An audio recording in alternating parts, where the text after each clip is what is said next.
If you're looking for a beautifully designed adventure game where you can pet cats, I have the perfect game for you. No pun intended there. Space for the Unbound is a slice of life game set in the 90s about a relationship that fights the struggles of anxiety and depression. I also forgot to mention that this does take place in Indonesia in the 90s. I'm not sure what time period in the 90s, but I know that it's the 90s. Now, I'm not Indonesian, but from what I've experienced playing this game's demo, it's got some amazing setting experiences. Now, I know right off the bat, games like this are just not meant for everyone. However, for cozy gamers or the audience who enjoys the slice of life themed entertainment, this is going to definitely be the game for you. With all that being said, we have an important question to answer today. Would you play it? Since this is a story-driven based game, I'll try to get to the point as quickly as possible. In terms of game mechanics, I don't think you should be expecting way too much from a game like this. You have the ability to move around and interact with objects on a 2D plane. After that, there's really not much else for you to learn, so you can go ahead and enjoy and immerse yourself into the story aspect of this game. Now, if you're like me,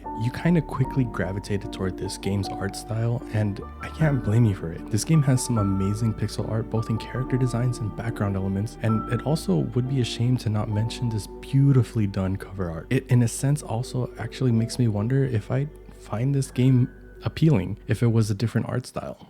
Maybe it just all pieces together because of it. So there's going to be some words in this section about the sound and music that, forgive me if I have some mispronunciations, correct me in the comments below.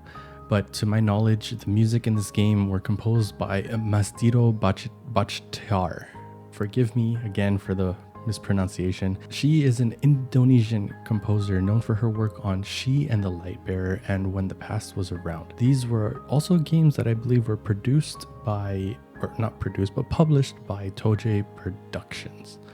Now, I have to say I wasn't disappointed even in the slightest with the music and sound bits this game had to offer. And during my gameplay demo, you received this cassette tape that played Kong music, which is now considered old-fashioned folk music in Indonesia. And I honestly thought that this was a great addition as it showed a little bit of the Indonesian culture, especially with a genre of music that they are trying to modernize. Now, that's enough of all of that, and let's go ahead and get into the whole meat and bones of this game, which is the story. And during this demo, you kind of get a great sense of what kind of game A Space for the Unbound is going to be. And right off the bat, you know what you're going to experience, and it's going to be a great story. And maybe it's not even far-fetched to say that what this game does is an amazing job at storytelling. Now, I don't want to spoil too much, so I'll just say the bare minimum, and that this story is about overcoming anxiety, depression, and the relationship between a boy and a girl, and it takes place in the 90s of rural Indonesia. So in conclusion,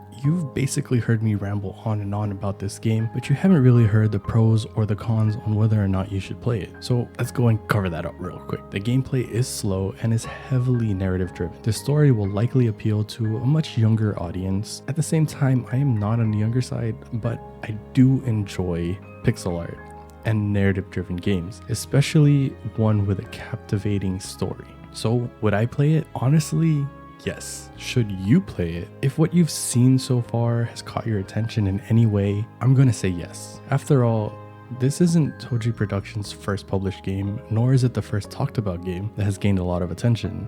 There's also Coffee Talk. Let me know what you think. Let me know if you end up playing this game or if you've already played this game, and maybe you can provide some more insight on whether or not this game should or should not be played.